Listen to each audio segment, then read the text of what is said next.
ایک ایسا فلسطینی وزیر اعظم جب وہ لاہور ایئرپورٹ پر پہنچا تو انہوں نے کہا کہ بے نظیر بھٹو مجھے خود یہاں سے لے جائیں، اور اس نے بھری میڈیا اور عوام کے سامنے کیسے بے نظیر بھٹو کو رسوا کیا اور غیر قانونی حرکات کی کہانی کافی دلچسپ ہے، ذرا غور سے سنیے گا۔ لیکن اس سے پہلے اس ویڈیو کو ایک لائک ضرور کر دیجیے گا، اور مزید اس طرح کی تاریخ کی سینہ چیرتی ہوئی کہانیوں کے لیے چینل کو ضرور سبسکرائب کر دیں۔ بے نظیر نے اپنی زندگی میں کچھ اصول بنا رکھے تھے۔ جب تک وہ زندہ رہی انہوں نے اپنے اصول کی پاسداری کی، جس کی وجہ سے عوام نے بھی ان کو پسند کیا اور ان کے لیے ووٹ کا ہاتھ بڑھایا۔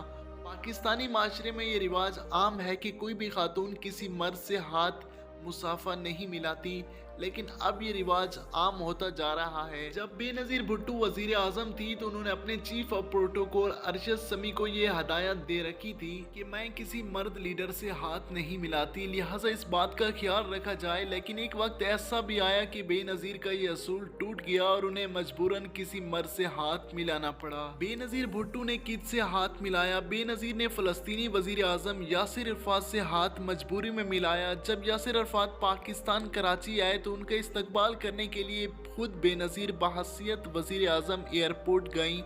یاسر عرفات بے نظیر سے ہاتھ ملانا چاہتا تھا، جس کی خواہش ان کو معلوم تھی۔ پی سی بی کی رپورٹ کے مطابق بے نظیر کی چیف آف پروٹوکول ارشد سمی اپنی کتاب تھری پریزیڈنٹ اینڈ NAD میں بتاتے ہیں کہ یہ چیف آف پروٹوکول کی ذمہ داری ہے کہ وہ جہاز کے اندر جائیں اور بیرون ملک سے آنے والے مہمان کو خوش آمدید کہیں۔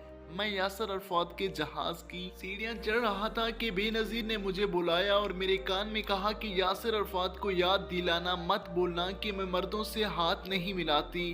جیسے ہی یاسر عرفات سے ملاقات ہوئی میں نے ان سے کہا ایکسیلنس، بے نظیر بھٹو نیچے آپ کے استقبال کے لیے کھڑی ہیں۔ میں آپ کو صرف یہ یاد دلانے آیا ہوں کہ وہ مردوں سے ہاتھ ملانا نہیں کرتی۔ جس پر یاسر عرفات نے مجھے کہا ہاں مجھے اس بارے میں کئی بار بتایا جا چکا ہے، تاہم یاد دلانے کا شکریہ۔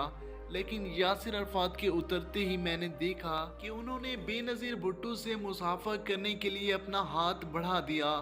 بے نظیر نے مجھے تیز نظروں سے گھورتے ہوئے ہچکچاتے ہوئے اپنے ہاتھ بڑھا دیا۔ ابھی ہم لوگ چل ہی رہے تھے کہ انہوں نے مجھ سے اردو میں سرگوشی کی تاکہ یاسر عرفات کو نہ سمجھ سکیں۔ آپ نے انہیں نہیں بتایا کہ میں مردوں سے ہاتھ نہیں ملاتی، جس پر یاسر عرفات نے میری طرف دیکھا اور شرارتی طور پر مسکرا رہے تھے۔ ساتھ ہی مجھے یہ بھی کہہ کر شکر کرو کہ میں نے صرف ان سے ہاتھ ملایا ہے۔ یہ وہ واقعہ تھا جس وقت بے نظیر نے اپنا اصول توڑا۔ اس کے علاوہ انہوں نے کبھی بھی اپنے بنائے گئے اصول و ضوابط سے منہ نہیں موڑا۔ Thanks for watching.